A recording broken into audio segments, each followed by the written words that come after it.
My sister and I were both adopted from the same orphanage. When we got to choose our paths, she picked a prominent family in Edenorf City, wealthy, influential, and utterly untouchable. But the heir turned out to be twisted and cruel. He tormented her day in and day out. I chose the unassuming Moss family. They didn't have the fortune or the status of her new family, but they treated me with genuine warmth. In time, their youngest son became a business titan, and he married me, giving me a life filled with more happiness than I'd ever dreamed possible. Consumed by jealousy, my sister secretly strangled me. But when I opened my eyes again, I found she had shamelessly stolen the life I'd built, this time choosing the Moss family for herself. Carmen, she sneered. Now it's your turn to suffer. I almost laughed out loud. Did she think the Moss heir was some simple jackpot? I opened my eyes on the very day my sister Hazel and I were to be chosen for adoption. I'm very obedient and I can do all the housework. Please pick me, Hazel simpered, putting on a show of perfect innocence as she clutched the hand of Brad Moss, the Moss family's youngest son. So, she was a reborn too. Girl, said a refined woman, her voice cool with confusion. I thought you said you liked our family. She was Alexander Moreland's mother. The Morelands were the first family of Edenorf's elite, though the heir himself, Alexander, was nowhere to be seen. I changed my mind, Hazel retorted, shrinking behind Brad as if he were a human shield. Is that a crime? Mrs. Moreland's face tightened. Such a fickle child is unworthy of the Moreland name.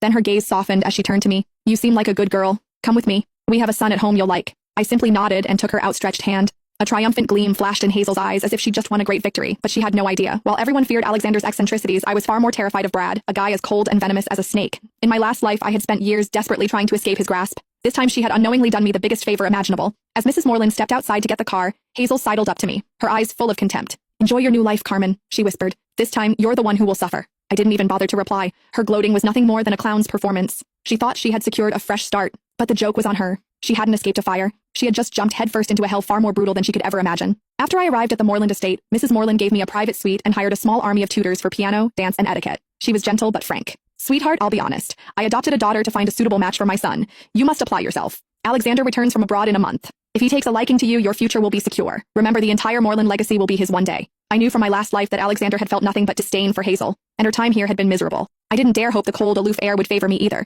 I needed my own plan for survival. A month later, the Morelands held a grand ball to welcome Alexander home. The elite of Edenorf were all there, including the Moss family, due to their close business ties. Across the glittering ballroom, Hazel spotted me immediately. Dressed in a virginal white gown, she glided over, her smile as sharp as a knife. Enjoy the party, Carmen, she whispered. Tonight will be the most humiliating night of your life. I remembered this banquet well from my last life. It was when she had first met Alexander. He had taken one look at her, frowned in disgust, and told her to get lost in front of everyone. She had shamelessly clung to him, declaring herself his future wife. He had kicked her away without a second thought, but I was reborn too. I knew how her story ended, and I had already charted a different course. Hazel was waiting for me to suffer the same humiliation she did. She was in for a surprise. But she was about to be disappointed. Just before Alexander was to make his grand entrance, I intercepted him in a private study. It was our first meeting. He stood a full head taller than me, his strikingly handsome face cold and unapproachable. Tisk. So he really wasn't easy to approach. I handed him a document. I know you've acquired a new project but are unsure how to proceed. This is my proposal.